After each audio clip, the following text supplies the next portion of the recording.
8:05, 30 segundos, y hoy es miércoles millennial y ya están mis millennials aquí todos conectados. Emilio Santos del TEC, Mariana Fernández del ITAM, Dylan Pizaña de la UNAM, Teresa Peñalosa de la UAM.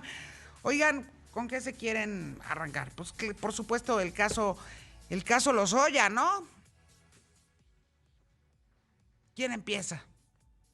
Sí, bueno, empiezo yo con el caso Lozoya.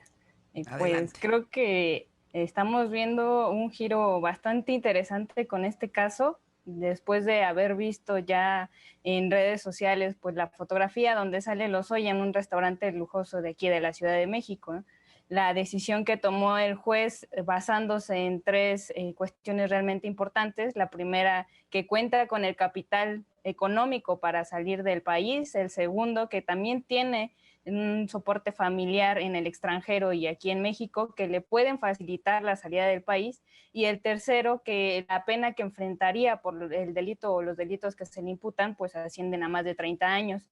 Entonces esto lo tomó en cuenta el juez para poder tomar la decisión de cambiar la medida cautelar que se le había dado en un principio y cambiarlo pues a una prisión preventiva ya en el reclusorio norte, donde tendrá que esperar hasta que sea la próxima audiencia. A mí me parece algo realmente importante porque, como bien mencionaba la misma FGR, pues sí es posible que se dé algún caso de fuga, ¿no? Aunque Lozoya decía que él no tenía por qué, pues creo que le sobran motivos para poder hacerlo, y como bien lo mencionaba el juez, pues también tiene todos, digamos, los elementos, el capital económico y la ayuda por parte de su familia para poder huir del país, ¿no? Además de eso, también argumentaba el mismo Pemex y la Unidad de Inteligencia Financiera que pues no se ha hecho reparación del daño, de este daño que pues prácticamente asciende alrededor de los 7 millones de dólares, pues no, a pesar de que Lozoya cuenta, dicen, con alrededor de 2 millones de dólares, pues no se ha hecho ninguna reparación, ¿no? Entonces considero que fue una decisión acertada por parte del juez para darnos un poco de certeza sobre este caso que pues evidentemente pues nos tenía un poco dudoso respecto pues a cómo un sujeto pues andaba como si nada en la ciudad, sin pena ni más, mientras que otros, digamos, presuntos inocentes, por decirlo de esta forma, en este nuevo sistema de justicia penal, pues están siendo tratados como pues, los peores criminales, ¿no? Así es, Tere y Yuri, el caso Lozoya sigue dando muchísimo de qué hablar, es toda una telenovela. Ahora, pues vimos que hoy se presentó Lozoya, pues a su audiencia, por primera vez se presentó a una audiencia y por primera vez va a tocar una cárcel, y lo mínimo que pueden hacer las autoridades mexicanas, pues sin duda alguna es que pise justamente una cárcel. Lozoya, hay que recordar que es un delincuente confeso, es decir, que confesó los delitos que se le imputaban, y es acusado por operaciones con recursos de procedencia ilícita, ejercicio indebido del servicio público y cohecho. Y pues no es posible que esté comiendo un delincuente de este calibre en un restaurante de lujo en las Lomas de Chapultepec, cuando un delincuente como estos tiene que estar pisando una cárcel y purgando una condena. Ahora también hay que decir que hay otros políticos como Rosario Robles, a los que, por cierto, no quiero decir con esto que sean culpables o inocentes, pero que no se les está aplicando los mismos criterios, porque mientras Lozoya estaba, sí se había fugado, llegó a México con este convenio, este arreglo, este criterio de oportunidad que algunos le llaman, y que es un arreglo básicamente con el gobierno para involucrar a otras personas en los delitos que se le imputaban, y a cambio podría andar en libertad y podría andar comiendo en restaurantes de lujo. Mientras que hay otros políticos, como les comentaba, como Rosario Robles, en los que pues el juez dictaminó o argumentaba que había riesgo de fuga cuando ella había ido por su propio pie. Lo que quiero decir con esto es que más allá de que sean culpables o inocentes, pues se debe aplicar la misma regla para todos, absolutamente para todos, por supuesto, aludiendo a la presunción de inocencia. Además, también me parece importante resaltar que Lozoya esté pisando la cárcel hoy es un logro del periodismo, de la periodista, principalmente la periodista Lourdes Mendoza, quien pues tomó estas fotografías en el restaurante, en este restaurante de las Lomas de Chapultepec, en donde por supuesto casi nadie, por lo menos apenas el 1% de la población podría comer en ese restaurante, y que Emilio Lozoya ya estaba gozando de una comida mientras Lourdes Mendoza le tomaba, bueno, llegó y le toma estas fotografías, y gracias a esas fotografías y gracias a la presión que se ejerció en las redes sociales, a la opinión pública que estuvo muy pendiente de este caso y que cobró aún más relevancia a partir de estas fotografías, es que hoy Emilio Lozoya en parte puede estar pisando la cárcel y no esté gozando de esta libertad que se daba por medio de este convenio del gobierno. Y por otra parte, también me parece importante señalar que así como veíamos a Lozoya muy, muy libre comiendo en un restaurante de lujo, pues también vemos unas lamentables imágenes del presidente, del expresidente Enrique Peña Nieto paseándose en Roma, al que también no le preocupa lo que hacía, lo que hoy está declarando Emilio Lozoya, y tampoco se le ve nada preocupado por la consulta que se debatió hace algunas semanas. Entonces, por supuesto que estos casos de corrupción hay que observarlos con lupa y hay que denunciarlos y que se les aplique la misma norma a todos. Sí, creo que retomando un poco lo último que tocas, Dylan, es que también es importante ver que en este caso la relevancia política del momento, ¿no? O sea, ¿qué le conviene también al gobierno de estar que esté pasando con el caso Lozoya? Creo que en un inicio el caso Lozoya fue bastante llamativo y positivo porque fue como ya lo tenemos, lo vamos a traer a México otra vez, pero bajo esta figura de testigo protegido porque ya decidió declarar todo, ¿no? Y ahora resulta que lleva meses sin declarar las pocas pruebas que se supone que tenía. Se le ha dado prórrogas y hasta hay un punto donde el gobierno yo creo que ya vio que pues a lo mejor esas tantas pruebas que tiene realmente no existen, entonces yo creo que ya fue tiempo de cambiar el timón en este barco y ahora sí exigir que pruebe lo que dijo, que declaró muy felizmente desde que llegó a México, ¿no? Entonces creo que también es importante ver como esta importancia política que no solamente es qué le va a pasar a Lozoya, sino lo que refleja los que están detrás de quienes imputaron a Lozoya, ¿no? O sea, no solamente tienes a la UIF, también tienes a Gertz Manero, que finalmente fue el primer personaje que se congratuló de haber encontrado a Lozoya y darlo como testigo protegido, ¿no? Entonces creo que básicamente esto era un reloj que iba a contratiempo, no solamente se le acabó a Lozoya, pero también se le está acabando al gobierno, porque ¿hasta cuándo puedes mantener esta farsa de sí, ya lo tenemos aquí al corrupto, y pues que mientras vaya a comer muy rico, lo que quieras, pero ¿dónde están las pruebas que tanto prometía que iba a traer, no? Entonces creo que básicamente es no solamente una cuenta regresiva para Lozoya, claramente él es el personaje que más va a sufrir de esto, pero detrás de él hay muchas personas que están contando en que ya este caso se pueda cerrar o por lo menos revele nuevas cosas que el gobierno pueda tomar ventaja de eso.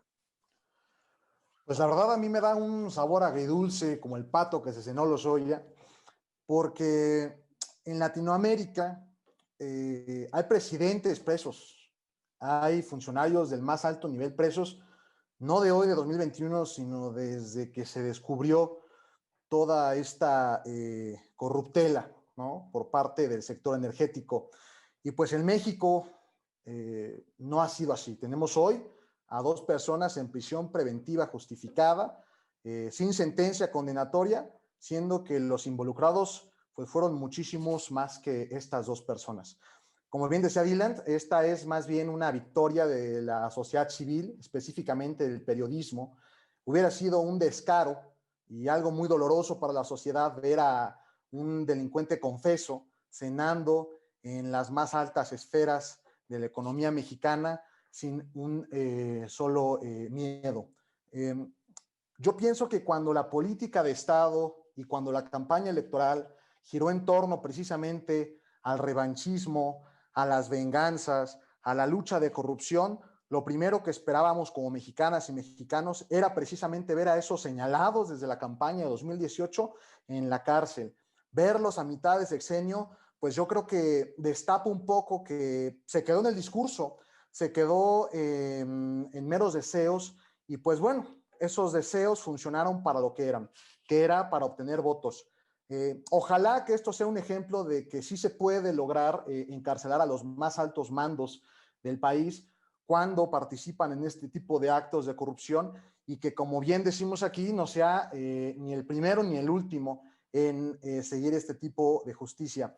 Qué bueno que jurídicamente se haya actuado como se debía, y ojalá también que se haya argumentado en los hechos esta medida cautelar de una manera correcta, pues que para efecto de no quitársela mañana por algún tipo de error procesal.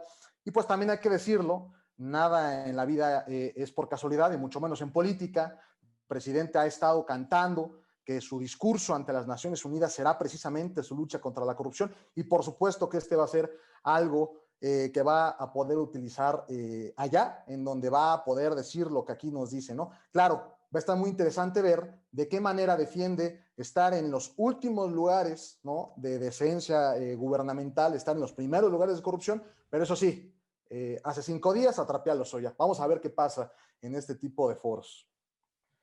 Y es increíble ver cómo pasó de delincuente confeso a testigo protegido, como bien lo mencionabas, Mariana, y también decir que es un insulto que esté en libertad. O sea, evidentemente tiene que estar por donde está hoy, que es en la cárcel, pisando una cárcel, y que también sea un mensaje muy claro para este gobierno de no subestimar al periodismo. Con eso cerraría. Sí, también considero que es importante tomar en cuenta que la justicia hasta este momento pues realmente como que va tomando su rumbo al tomar la decisión este juez de darle la prisión preventiva en el reclusorio norte, ¿no? Precisamente ya llevar el proceso donde debería de haberlo llevado desde el principio. Entonces yo creo que ese también es un gran avance y esperemos que siga por el buen cauce. Bueno, la verdad es que la gran pregunta es si en efecto vamos a ver a partir de hoy un caso ¿no? O sea, de arranque de la justicia en el caso de Emilio Lozoya, o nada más estamos en el segundo acto de una misma obra de teatro, ¿no? Entonces, por supuesto que vamos a esperar y a dar nuestro voto de confianza a las autoridades, y esperemos que en efecto en este caso se llegue hasta el fondo, porque, ojo, seguimos siendo uno de los únicos 2 países que no han castigado nada de Odebrecht. Vamos a la pausa, 9:00 p.m. con 17 minutos, 50 segundos. Volvemos. Este es un cierre parcial.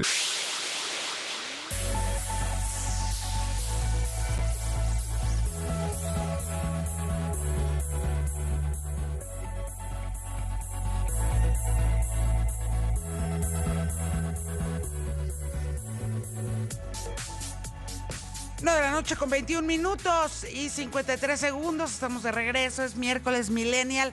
Y bueno, el otro tema del que ustedes decidieron hablar el día de hoy es de la COP26, por supuesto, pues este acuerdo en materia ambiental y climática, encuentro entre los tomadores de decisiones del mundo, en donde, bueno, pues ayer se anunció un primer acuerdo y bueno, ha estado quizá mucho más complicado que llegar a los mismos de lo que fue en el pues encuentro inmediato anterior en la materia, que fue en París. ¿Quién empieza? Bueno, empiezo otra vez yo. Precisamente como bien lo mencionabas, Yuri, el día de ayer pues México se adhirió ya formalmente a este acuerdo que va en contra de la deforestación, y a mí me parece que esta COP26 trae consigo pues muchas dudas, porque ya hemos visto anteriores cumbres donde se ha hablado sobre lo que se va a hacer respecto al cambio climático, sobre la defensa de la naturaleza, la forma en que se comprometen los gobiernos, las empresas, y creo que hasta ahorita no hemos visto nada en concreto, ¿no? Incluso llegué a leer un artículo donde se mencionaba que todavía hay algunos países grandes que le deben a países chicos dinero que se les prometió para poder invertir en esta defensa y esta protección del medio ambiente. Entonces yo creo que si no se ha cumplido ni siquiera con la entrega de lo más mínimo por parte de estos gobiernos, que sería el dinero, pongámoslo de esta forma, pues ¿qué nos podemos esperar de las supuestas políticas que desean implementar? Considero también que es importante que México tome conciencia del papel que está tomando en esta COP. Hay que mencionar que nuestro presidente no asistió, pero no fue el único mandatario que no formó parte de esta COP, tampoco fue el de China y tampoco de Rusia, y hay que mencionar que China es el principal productor de dióxido de carbono en el mundo y no formó parte de esta cumbre. Entonces también hay que ver estas posturas que están tomando estos países que contaminan en su mayoría nuestro medio ambiente. Y regresando al caso mexicano, pues es lamentable que se pretendan implementar políticas cuando pues de todos es sabido que los defensores del medio ambiente y los principales protectores de los bosques han sido asesinados, ¿no? Entonces creo que es un punto importante que los gobiernos también deberían de tocar en estas reuniones de líderes, no solo el qué van a hacer, digamos, en invertir recursos, dinero y qué va a hacer la iniciativa privada, sino también cómo apoyar a estos defensores del medio ambiente. Se llegó a hablar durante la COP, que todavía no termina, hay que decirlo, sobre el fortalecimiento a las comunidades locales, pero también hemos observado en la práctica que las comunidades locales han sido desplazadas por los mismos seres humanos para aprovechar el medio ambiente y sobreexplotarlo, ¿no? Tenemos la tala ilegal en algunas reservas y se ha habido desplazamientos por parte de estas comunidades. Entonces yo creo que más allá de estar hablando de que se van a implementar políticas, realmente que haya una práctica, ¿no? En la práctica que realmente se vea. Creo que ya fueron demasiadas promesas y creo que es importante de que ya se tome acción, ¿no? Nosotros somos conscientes de ello, los más jóvenes, pero no por eso quiere decir que nosotros vamos a realizar todo. En nuestras manos, si bien está una parte del cambio, nosotros como individuos no podemos luchar en contra de las grandes industrias que producen cantidades enormes de dióxido de carbono y no podemos hacerles frente si no es con los líderes de los gobiernos. Y aunque las grandes empresas prometan que van a invertir dinero, yo creo que eso no solo se debe de quedar ahí, debe de haber realmente una acción y una defensa del medio ambiente. Coincido con Tere y bueno, para llegar a este acuerdo en contra de la deforestación tuvieron que pasar varias cosas y a ver, lo primero que sucedió es que en la COP26 se envía la Declaración sobre Bosques y Uso de la Tierra, que es esta declaración que habla sobre la no deforestación y el país decide, o bueno, quienes representan a México deciden no firmarlo. Ya después, ante la presión, deciden firmarlo de manera tardía. Esto es importante señalarlo porque, a ver, ¿por qué se tardaron en decidir en sí firmarlo? Bueno, pues la respuesta es muy simple, porque el propio documento establece que los países que firmarán esta declaración deberán conservar los bosques y los ecosistemas terrestres. ¿Y qué es lo que está sucediendo en México? Pues que se están devastando hectáreas de bosque, no se está cumpliendo y se contraviene con esta declaración. Y vemos un ejemplo muy claro con el Tren Maya, en donde se está devastando los bosques, sobre todo en la reserva de la biosfera en Calakmul. Es un gran ejemplo de por qué el gobierno mexicano se tardó en adherirse a esta declaración. Ahora, también me parece muy curioso que el presidente de la República señaló que fue idea del gobierno mexicano por medio de este programa de Sembrando Vidas, es todo esto de la COP26 y sobre todo este programa de reforestación. Y la verdad es que es de risa esta declaración porque evidentemente pues así no es como sucedió. La verdad es que el programa de Sembrando Vida es un programa que ha sido muy controvertido, en donde la Auditoría Superior de la Federación ha reportado recursos no entregados, faltantes en cuentas y pagos a personas que no estaban registradas. Entonces, ¿qué significa? Que ha sido un programa plagado de corrupción y que en la realidad no está funcionando. Por supuesto que ese programa de Salvando Vidas no puede ser ejemplo para el mundo y mucho menos para la COP26. Ahora, yo cierro diciendo respecto a este tema que el presidente de la República, básicamente el gobierno federal, perdón, tendrán que o cumplir con el tema de la no reforestación, de la no deforestación, o van a tener que mentir y seguir deforestando porque al Tren Maya todavía le falta. Entonces yo esperaría que sí cumplan y que ya dejaran de deforestar tantas hectáreas de árboles. Sí, estoy totalmente de acuerdo contigo. La verdad es que cuando leí la parte de que AMLO dijo lo de Sembrando Vidas, pues como si reforestar el planeta no fuera una noticia desde el 2018, ¿no? O sea, creo que estos cumbres son realmente incongruentes, no solo para México, sino para muchos países donde justo como dice Tere, se hacen muchas promesas, se hacen muchas como a largo plazo, pero al final como que nunca se hace el recuento de, ok, de París, ¿qué se logró?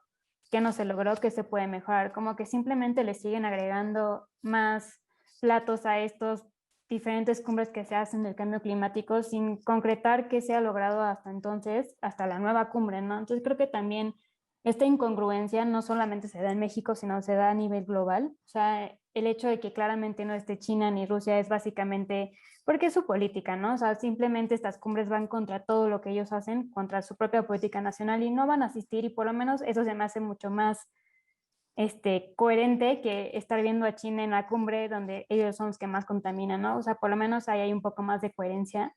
No en el caso de que México dice como sí, los países grandes tienen que invertir dinero, tienen que ser ellos lo que desgarren todo el dinero para combatir esto, pero en México quitamos el fideicomiso para esta lucha, ¿no? Interna. Entonces, como que al mismo tiempo es muy irónico que estés viendo aquí al presidente diciendo como, no, sí, el problema es de los países grandes, pero pues claramente siempre falta ver la visión dentro del país, ¿no? O sea, al final creo que decir que no podemos hacer nada porque luchamos contra las compañías grandes creo que es minimizar nuestro esfuerzo. Creo que como sociedad civil sí podemos hacer muchas cosas que probablemente suene muy tonto, pero hay cosas de consumo que tú mismo puedes hacer, que no tienes que seguir lo que dice la cumbre de París ni la de ahorita, para decir cómo puedo ir haciendo mis cambios, ¿no? Claramente la postura de este gobierno no es a favor de las energías renovables, no es a favor del cambio climático, pero eso no quita el hecho de que tú, como persona, sí puedes hacer algo todos los días. Totalmente coincido. Miren, en el artículo 89 constitucional, en la fracción 10ª, están los principios rectores de la política exterior. Yo propongo que se integre la congruencia como nuevo principio rector de la política exterior. A mí me da vergüenza como mexicano ver a nuestros representantes a nivel internacional hablar de combate al cambio climático, hablar acerca de los gases de efecto invernadero, cuando aquí los principales proyectos del Ejecutivo Federal consisten en un Tren Maya que a cada metro deforesta más y más árboles en la zona más productiva del país en términos ambientales, que en Dos Bocas tiene a una refinería que apuesta por combustibles contaminantes en total decadencia. Y yo no entiendo cómo un representante de nuestro gobierno puede pararse ante tantas naciones y decir que se puede comprometer de alguna manera y que además de comprometerse va a cumplir. El día de mañana, que acabe el COP26, va a regresar el representante o la representación mexicana y como en todos los sexenios, van a decir que la posición de México nunca había sido defendida de manera tan digna. Yo creo que la dignidad parte de una congruencia y la dignidad permite tener una actitud propositiva en este tipo de eventos. ¿Con qué cara México puede, ya no digamos comprometerse, encabezar algún tipo de propuesta para el combate al cambio climático si en su fuero interno no hay ningún tipo de cambio? El presidente se ha cansado de decir que la mejor política exterior es la política interior y se refleja precisamente en lo que decía Dylan. Dice que lo que está ocurriendo afuera es gracias al ejemplo de México. Por supuesto que eso en la política interior gana adeptos, calla bocas, distorsiona las noticias. Lo cierto es que en la política exterior no tenemos ni el más mínimo respeto por este tipo de posicionamientos. Cierro e insisto, para poder tener verdadera incidencia en la política internacional hay que partir de nuestra casa. Urge integrar a la congruencia en los principios rectores de la política exterior. Es lo que yo diría. Millennials, la verdad es que creo que no nada más los millennials, es su servidora, tanta gente, tantos activistas que alrededor del mundo están haciendo un hincapié urgente, empezando por Greta Thunberg. Esto ya no espera, ¿eh? Nuestro planeta no nos va a esperar, a los presidentes, a nosotros, a nadie. Ahí está a la vista todo lo que está ocurriendo. Los espero aquí el próximo miércoles, millennials. Gracias.